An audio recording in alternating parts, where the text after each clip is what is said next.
the Monroe Doctrine. And it's about Venezuela being the base of election fraud. And we'll get to clips of that coming up. And it is about shutting off the money laundering and the drug dealing that's already plummeting.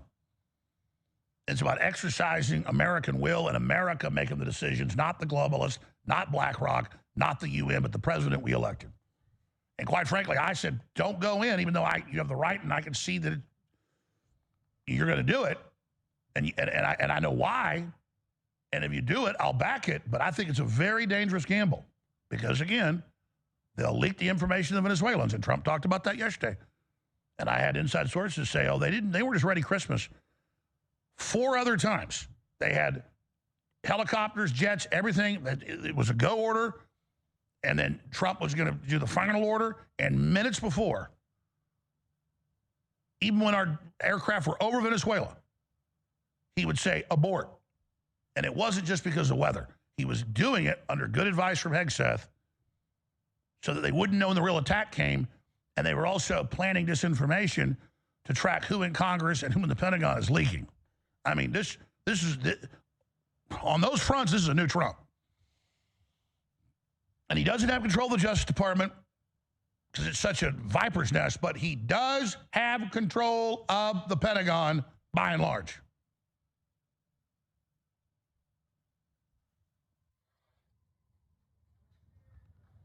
So that's a big deal. But let me hit the Monroe Doctrine right now, then I'll get into the big one. Maduro had a chance to leave with $200 million to Switzerland or several other places that were taken. He refused. He tried to play big boy, as Rubio said. And now they're going to come to him and say, listen, you give us the networks, the money, how he uses diplomatic planes to ship the drugs around, the money, which is on record. You turn evidence